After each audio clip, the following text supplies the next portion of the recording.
Hey barbecue family, Kenyatta here. Welcome back to my Backyard Smokemaster Barbecue channel. Today I have my Fireboard Drive. I guess technically it's the Fireboard 2, the Drive version. So when the Fireboard 2 was announced, a couple of things stood out. One was the easy to read display. And then the other thing is that the case itself is now waterproof. I'm not sure what the waterproof rating is, but on the original Fireboard, you would need to buy a separate case that they started to sell to protect the Fireboard from the elements. If you are new to barbecue, two of the must-have accessories that you should have to really be successful.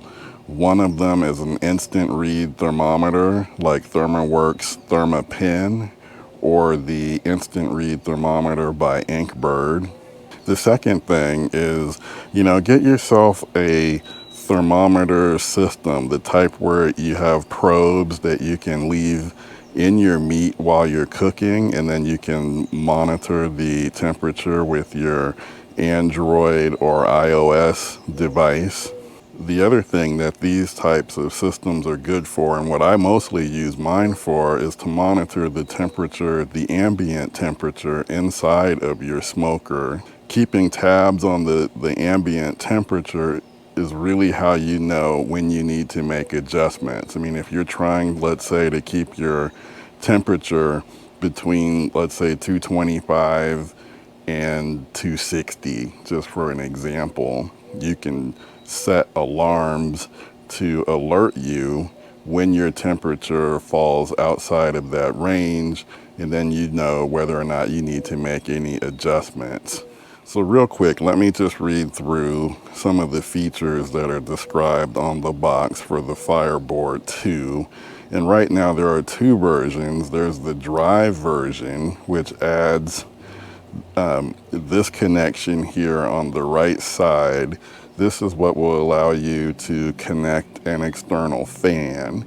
So again, there's a Drive version, and then there's also another version that does not have the component or the connection for a fan that sells for a little bit less. So real quick here on the back of the box, it says it has 6 channels, Wi-Fi, Bluetooth 4.0, integrated drive control, USB-C for power delivery, multi-view graphing, data logging. The Fireboard Cloud allows you basically to see your information on multiple devices. You're not stuck to just one iPhone. If you have an iPhone and an iPad or on your computer, you can see your activity, or even if you have an Android device as well as an iPhone, you can monitor your activity thanks to them putting everything in the Fireboard Cloud, which does not have an additional charge. The box says that it's a 30 plus hour rechargeable battery. There's an expansion port. I think, again, that's where they're referring to, I believe, the fan control. Not sure if that's also meant for future expansion of other things that they haven't announced yet. That would be nice.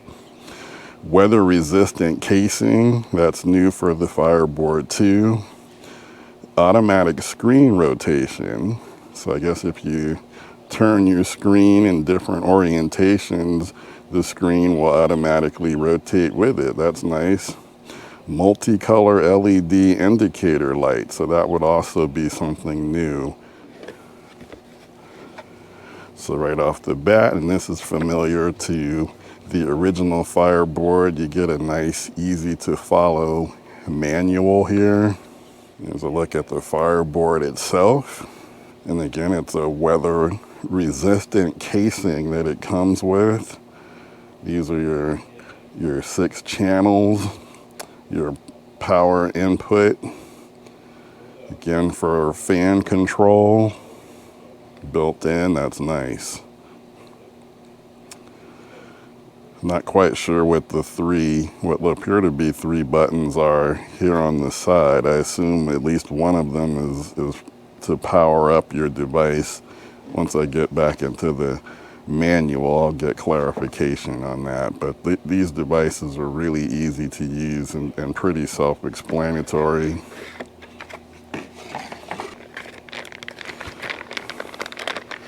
Here's our USB-C cable.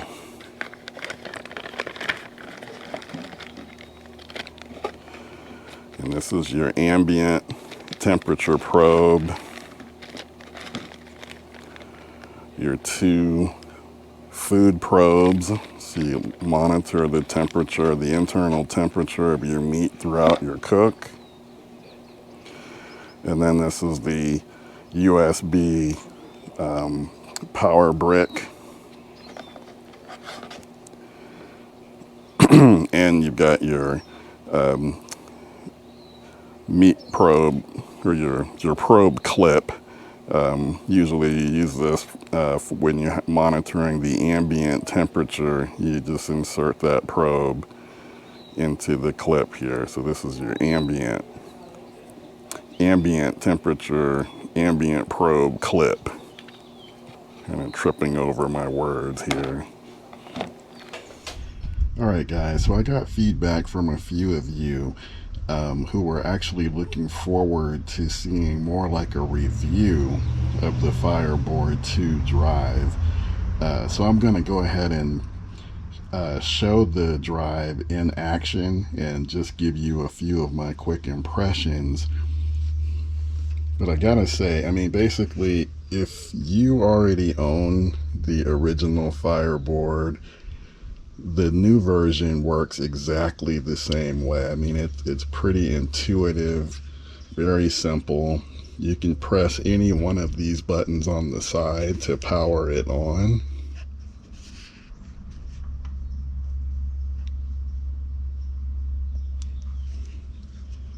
I don't know if you saw, but little green light flashed to let you know it's coming on.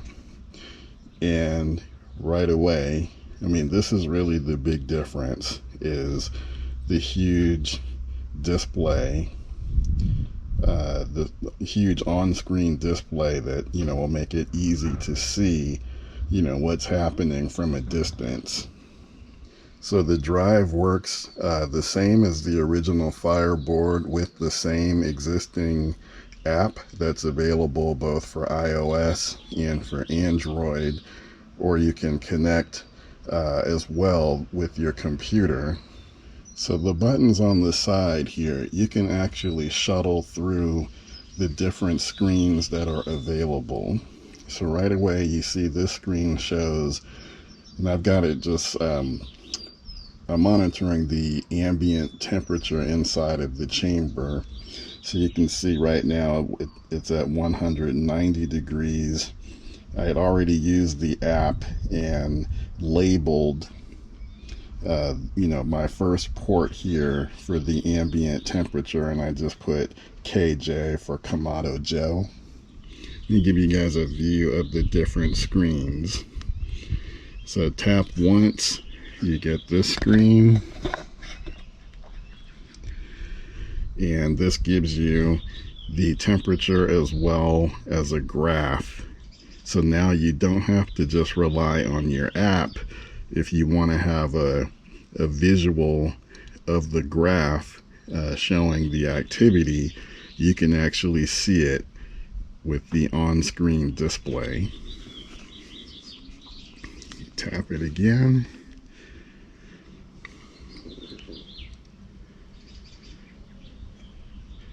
That gives you another view. I'm not sure if that was different. I didn't notice anything different with that view. So let me try this again. Tap one, you got your big display that just shows the temperature. Tap again, you get a graph. It's another graph, and I haven't figured out what the difference is between the two, but I can see up in the upper left corner I think this represents your different channels. So if I had another probe plugged into port number 2 or 3 or 4, I think I would see the temperature readings for each of those ports.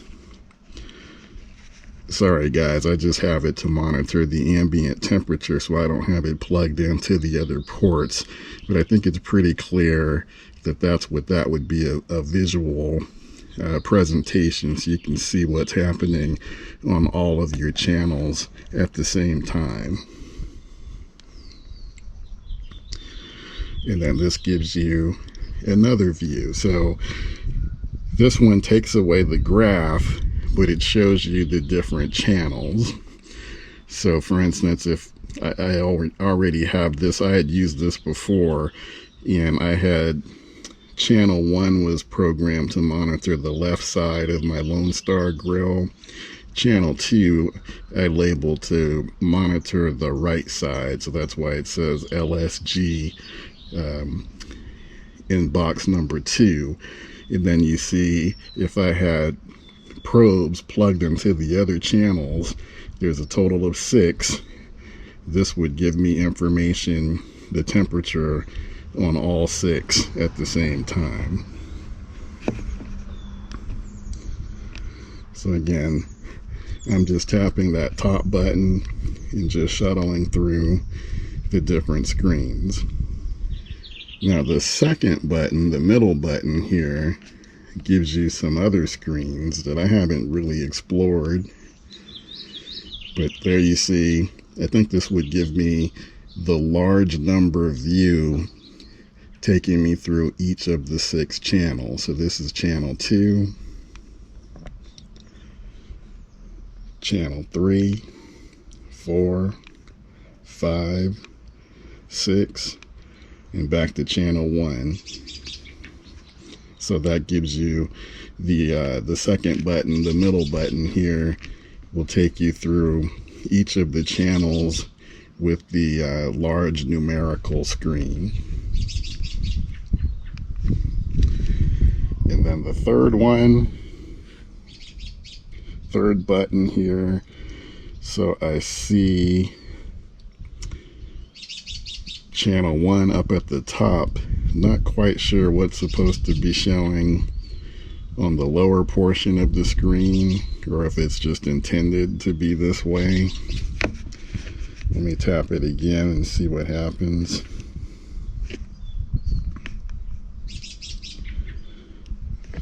Tapping it again takes me back to the large number display. So it looks like it just shuttles between the large display and kind of a medium size display. I don't know, I'll have to play around some more to see what that third button, you know, how to maximize the availability of whatever is there. So ultimately, as you can see, the new Fireboard gives you lots of different options on how to look at the information directly on the device itself. So one of the things that I really enjoyed about the original version of the Fireboard, I did buy the accessory that would allow me to use the Fireboard as a fan controller. So here I've got a Barbecue Guru Pit Bull fan, and what's cool about the drive version of the Fireboard 2 is you don't need to have that additional accessory.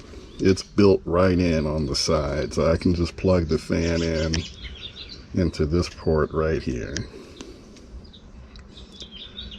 and then I can use the app to then control the fan, tell it the temperature that I want to have inside of my pit.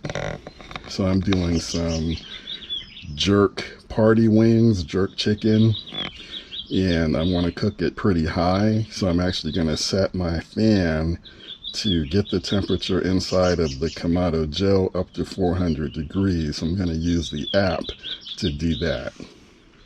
All right, so I'm using the same Fireboard app that I already had on my phone for use with the original Fireboard. And here it pops right up. It recognized my new drive, and there you see Kamado Joe, and now it shows, it looks like it just recognized that there's a fan plugged in, because I got up at the top portion of the screen, the controls that allow you to set the set point for the fan came on. Let me give that a tap. Enter a set point temperature. I'm going to set it for 400 degrees. I don't know if you could hear that, but I could hear the device. There was like a real faint little chime, and I can hear the fan already starting.